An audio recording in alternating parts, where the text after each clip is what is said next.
Hey listeners, it's Paul Andriola here. Why not join our community at Small Cap Discoveries, where we offer our members direct access to some of the best microcap investment opportunities available. Our members are getting access to premium microcap financings, research reports, and direct access to management. Sign up today at www.smallcapdiscoveries.com. Hi, everyone. Welcome to the Small Cap Discoveries conference call. Today is August 30th, 2024, and today on our call we have back the CEO, Joseph Nakhla from Tribe Property Technology. Tribe trades on the TSX Venture Exchange under the symbol TRBE, and it also trades on the OTC under TRPTF. The company is currently trading at 39 cents with about 33 million shares outstanding, or about a $13 million market cap. I'd now like to hand it over to Paul Andriola. Hey, thanks a lot, Trevor. Joe, welcome back. It's been a little bit of time since we last spoke, so we always like to get you guys back in to give us a healthy update, and we're good to go on that today. So welcome back. We're going to be talking about Tribe Property Technologies. Joe, before we get into any sort of updates, why don't you remind everybody what Tribe's all about? Sure. We are a Canadian company that set out to really essentially disrupt the property management space in the residential living area. We focus on two segmentation. We focus on the rental management side of the MDUs, and the other one is the big massive one that everybody's familiar with, which is the condo space. We started as a pure software company. We use our technology to really lead into the way we manage these communities, to allow us to give our homeowners, tenants, just a much more superior experience using our technology, our apps to interface with their home and with their building in a much more elegant way than the traditional property management model. Perfect. Okay, so clearly you've been busy since the last time we spoke. I think you've done an acquisition. I think you've done at least a financing. Why don't we talk about some of the things that have happened over the course of the last, call it, year or so? Absolutely. So for those that don't know, in 2018, we started with our service delivery model that I just referenced. We had no assets under management. As of today, we're probably north of $43 billion of assets under management in Canada. So we continue to grow our footprint. But in the past 12 months, we've been focused on growing our service delivery in the GTA market, the Greater Toronto area. It started by us making a small acquisition in the downtown core of Toronto, an area that we really wanted to expand our footprint in, and we purchased a company called Meritus there, and that was till end of last year. And since then, it's grown quite a bit. We've been able to take a lot of our customers, developers that are working and building on those markets, and actually be able to deliver them a much larger service offering. So that's going really well, and we starting to see significant revenue increases from that market. And then in addition to that, we also just acquired a company called DMSI, Dell Management Systems. Dell as in Tridel. It was 51% owned by the Tridel Group, which is a massive developer out of Ontario, and 49% was owned by two operators. So we actually acquired 100% of the company, kept the operators. So we're very pleased to be working with them. This gave us a massive increase in our footprint in the rental management or institutional management in the GTA market. So since really we've spoken last, we've increased our revenue and our footprint in the Ontario market significantly. Mm-hmm. And so I did notice the last financial statement you put out, 28% increase in revenue. I saw how much of that is organic and how much is related to the acquisition? Yeah, so organic rule of thumb for us is we tend to be doing between 10 to 15% year over year.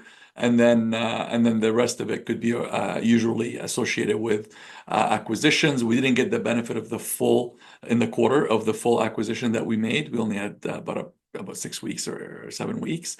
That being said, we're very pleased with it. It's a sizable acquisition for us, but anybody that looks at our business should look at us organically growing approximately that way. And you also have noticed, you may have noticed the improvement of our EBITDA number, and it goes hand in hand with that because as we work our way through bigger acquisition, we're we tend to be buying accretive businesses, but our organic, essentially legacy business is going really well, and we're starting to add more revenue streams into these buildings that we manage, and that's reflected in our gross margin improvements. Mhm.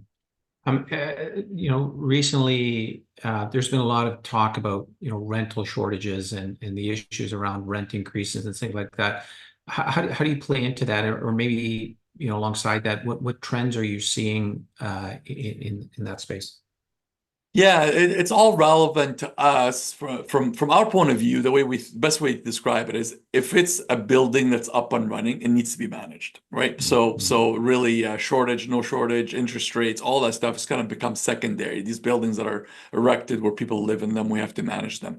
But to your point specifically on the rental side, there's absolutely a massive shortage. Where we can actually make a big, where we actually are helping quite a bit is we're actually helping a lot of developers that are actually building condos, and those condos are, for whatever reason, obviously mostly interest rates and shortage of or slowing down of sales are actually converting those into rental properties now. So we're actually helping them quite a bit. Or a developer who's building a master plan community, which we actually give them all the software and the service for, and let's say 50% of it hasn't sold. What they'll turn around to us and say, hey, can you take this 50% that we haven't sold and actually turn those into rental pool? And we manage that for them. So this is where we play a role in that. Other than that, it's highly regulated space, and we just follow the rules per province. On the condo side, it's an interesting time. We've been publishing more how healthy the buildings we manage are. So the buildings that we manage tend to be significantly more healthy and over the past 3 years than buildings that we don't manage. So as this information goes out there, and Condo Corp and Strata presidents get to see that data, where our phone is ringing, and a lot of people want to transition from the condo traditional property management companies to us. So you've done this acquisition you just talked about right now. That's been sort of part of your sort of ethos here as you're out there acquiring. What does the pipeline look like? And maybe give the audience a sense of what you're really looking for in these acquisitions. Yeah, so we're kind of working our way up the pyramid. So think of property management not too different than most industries. A bit of a pyramid, a lot of players on the bottom, and then as you work your way up, you get larger revenue, probably a bit better of an EBITDA structure, probably more professionalized operation. So we're kind of working our way upstream in these transactions. What we look for is obviously good operators, geography improvement for us, and markets that we're either not in or we're thinly in. And then what we're starting to do now is actually identify companies that have really interesting products and services that we either outsource, don't have, or we can actually take and put across our population. In this particular case, we bought DMSI. They have a great division that does, think of it as data-based project management for rental buildings, which we think is a great concept for condos.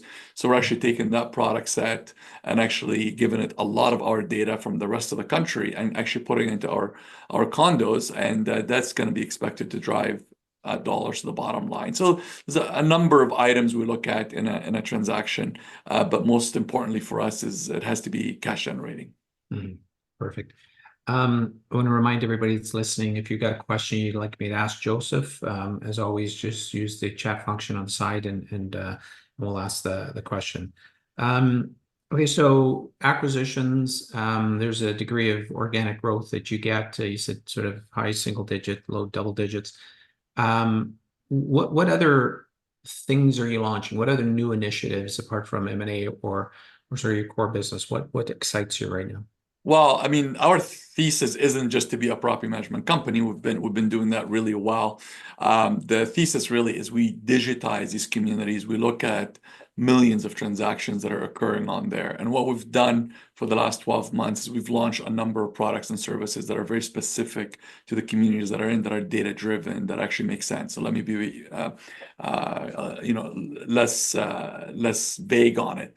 A good example would be we manage frankly, hundreds of millions of annual budgets on behalf of our communities. This is money that exchanges hands, maintenance fees, all kinds of projects that we manage on behalf of our communities. Well, we went out and actually built essentially leveraging our size to negotiate with the big banks to actually build product-specific solutions for these condos and for these buildings that they would never be able to do on their own, just don't have the scale or the size, and actually lower their operating costs, but we actually clip on every transaction that occurs there. So we disclose it. We don't hide it, but the overall cost of ownership as it pertains to their banking needs from a building point of view is much lower. We're also very much excited about a lot of the green initiatives that are coming in, and some people have green. The word green is polarizing often, and I get it. I've been around and I understand. Some of it really makes sense, some of it doesn't. The way we kind of apply green is we look at a building, we know how much water they consume, electricity, carbon footprint, how much money is essentially wasted in a lot of initiatives that just don't go anywhere. And actually, because of that data that we have, we're actually taking programs and products into those markets that really make a difference. And another good example of a fantastic product I'm very excited about that really helps with the energy management system of a building. So a lot of provinces are starting to come in and say, hey, condo corporation or landlord, we really want to make sure that you look at your capacity, how much electricity you're using, what's your upside, and whether you need infrastructure upgrades, and what can you do to lower the usage. And we've got that data, and again, we put it in our engine and come up with think of it as the highest offenders buildings. And we actually have products and services that we can put in there to help. And it can even solve problems for, people, about 23% of us apparently in the last year, 22%, sorry, in the last year purchased either plug-in hybrids or electric cars. Well, where are you plugging these in these buildings? They're not equipped. So that's a good example of a product that we can actually take to the market. So think of us as a company that goes out, solves the property management traditional needs using its tech, accumulates a lot of data about the building, and actually starts layering products and services that lower the expenses for the building, but actually generate more revenue for us. It's awesome. Okay, so you made this acquisition recently. There was a financing done, I guess, kind of in conjunction with it. What's your financing requirements going forward, apart from an acquisition or maybe with an acquisition? I'm just trying to get a sense of your balance sheet right now, and what do you think future financing requirements look like? We did north of $6 million in a private placement and a life offering. And if you're curious why we did both instead of just one, it was just a restriction on how much insiders can participate. And we actually, in this particular case, it was mostly led by our insiders. So that's why we had to kind of break it into two transactions. The majority of the funds, or half of the funds, were used to bring over the line the DMSI deal that we funded using senior debt with our partnership with one of the big 5 banks in Canada. And then we had some requirement to raise a little bit of capital. So we actually did that, and we satisfied the need for that.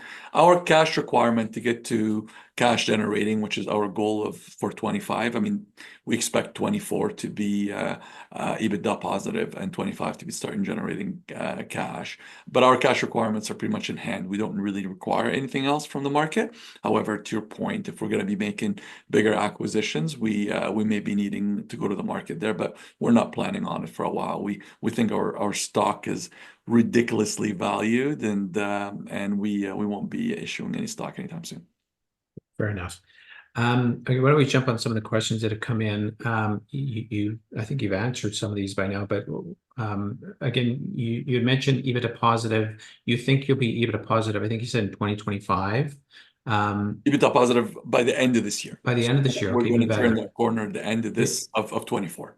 And I guess as far as a number basis, what do you think you need to reach to hit that EBITDA break even right now? Well, our run rate post-acquisition, our revenue run rate post-acquisition is approximately $30 to $31 million of recurring business. Just for the street to understand, in 2018, we had no infrastructure to support our initiative, and we were going head to head on a national level with 2 US companies that operate in a national footprint here in Canada. One is an $8 billion market cap, one is a $4 billion market cap. So we needed to go out there in 5 quick years, build a national footprint, systemize all of our processes as well as our back office and technology to kind of manage all the different requirements in the provinces. So we built that infrastructure. We're growing in every market, and now we're kind of proud to say we're the third largest after those two massive companies. So that was kind of our investment that we needed to make. And now that we've done that, I'd already told the street by 25 we're gonna hit EBITDA positive. I don't need to tell you, the market has taken an interesting turn in the last year and a half, and we had to accelerate while we're still growing, accelerate our profitability path, and that's what we've done. So my commitment to our shareholders was to hit and be EBITDA positive by the end of this year, which we're going to do, and then start generating cash next year. Gotcha. Fantastic.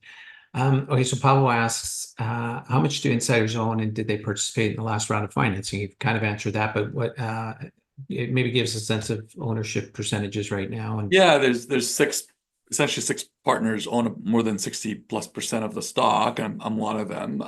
We all participated. Our biggest shareholder is a Propeller Growth Fund. It's a SaaS and tech-backed services fund out of Toronto, and they've re-upped in the last couple of rounds. They led that last transaction. I participated. Our CFO participated. Our executive vice president participated. So we were all there, and the rest of the cap table is AIG, the Aquilini Investment Group, and the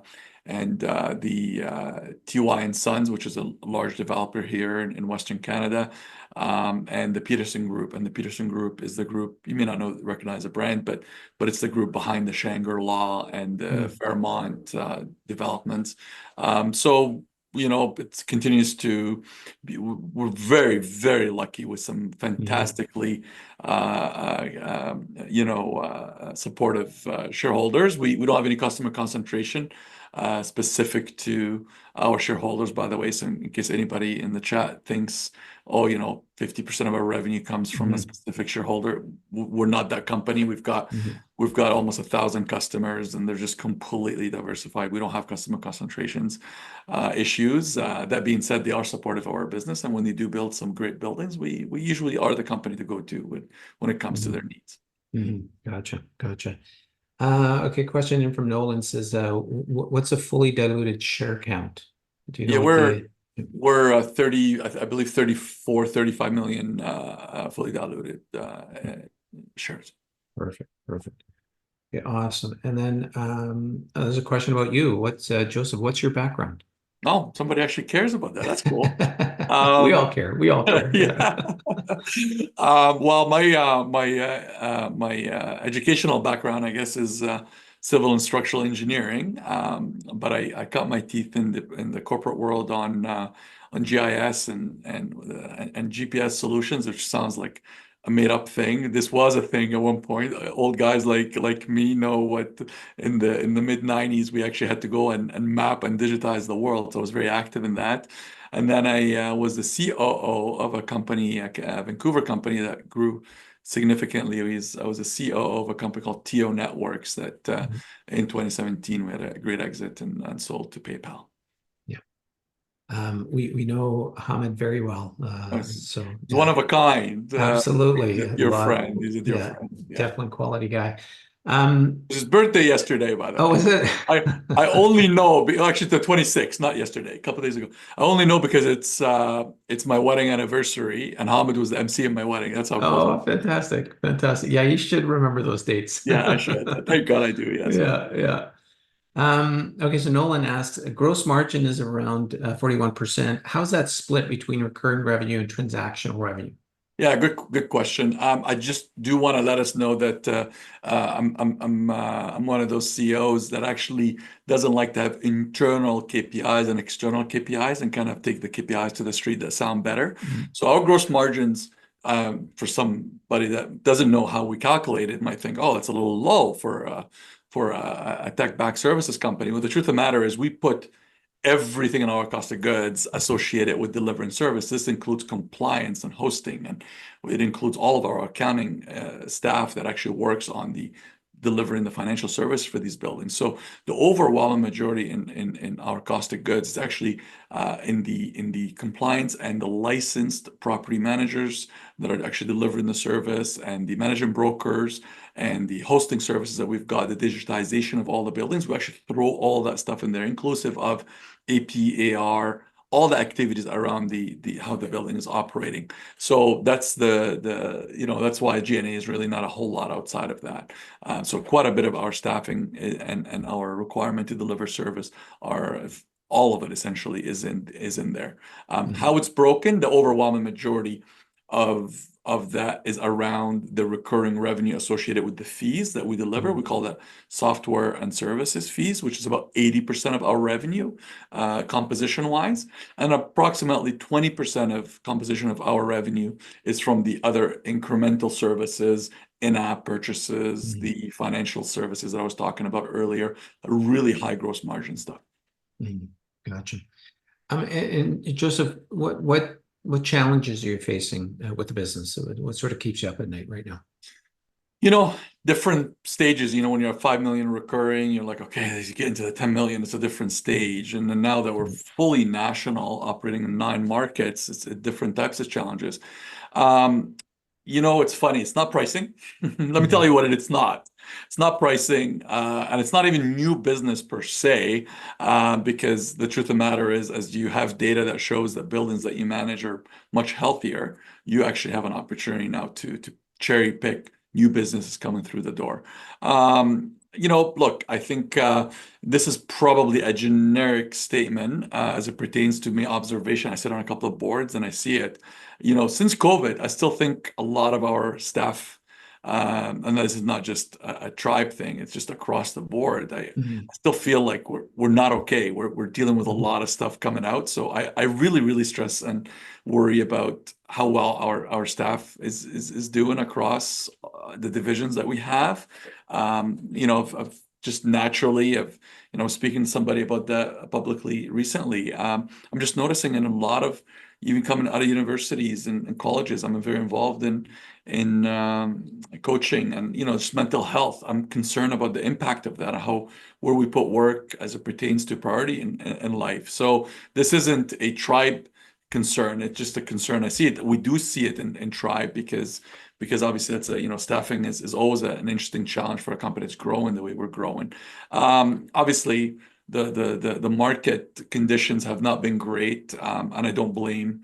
At the end of the day, believe me, I was the beneficiary of having a great company in a really bad market before. Eventually, once the white noise goes away and people start really looking at your consistent performance, you will rise. But right now, we're in the middle of a lot of white noise. A lot of people don't want to touch microcaps, and we're painted by the same brush, despite of our growth, strength, and the fact that we've been able to execute on our plan for the last 3-4 years. So that's been a challenge, not having a currency in my stock that I can heavily use to be able to grow quicker. That being said, we're still a Fast 50 company for 2 years or almost 3 years in a row now. We're very good chance we're going to be again for the 4th year. So I have a little bit of first world problems, but I'd like to have a little bit of uncertainty in the market be pushed aside so people can really evaluate us for what we're worth. Gotcha. And there's lots on the go, and it's sort of lots to sort of stay aware of. As investors, what do you think we should pay the most attention to, whether it's any kind of metrics or maybe catalysts to watch out for? What do you think makes most sense to watch for? Look, our revenue per customer continues to go up quarter over quarter. Our revenue per home, which is 2 different metrics, continues to go up quarter over quarter. And our ability to generate further revenue, not just from fees, but also by selling products and services into every home month over month, continues to grow. These are very critical. And obviously, at the macro level, you want to see a company that's EBITDA positive and cash generating, and we're almost there. It took a while to build that infrastructure so we can go and compete with those massive companies, but we're here, and we're very annoying. 20% of our business in the last 12 months came from these two big guys, so we know we're annoying them. That being said, we still hold a really good. We're going the right direction when it comes to the gross margin, but we're also holding a really good price point in a market that just continues to grow. All these buildings that are being built have to get managed and have to get managed properly, and that's really at the end of the day what we do really well. Yeah, that's awesome. And then just lastly, Joe, is there anything that we've missed or anything you want to make sure is a key message for everyone that's listening today? I mean, look, the bottom line is I'm very active. This is not just because it's my baby. It's a very undervalued company. We've built tremendous infrastructure, no customer concentration, and as soon as we start generating cash, you'll see the clip on that will be very high. So, the fact that we're trading at a run rate of almost half of our revenue while we're improving, as you saw year over year, 50% in the almost 50% in the EBITDA number. So we're just undervalued company. Would love to see good shareholders that wanna own a great national story here that got built out of the land of Canada. So we would love to see them in the market. Fantastic. Well, listen, I appreciate it, Joe. It's always great to get caught up. And so far, so good as far as progress in your business. We've been speaking with CEO Joseph Nakhla, Tribe Property Technologies, symbol TRBE on the Venture Exchange. Joe, until the next time, one more time, thank you for joining us. Thank you, Paul, and thanks, Trevor. Bye for now. Bye-bye.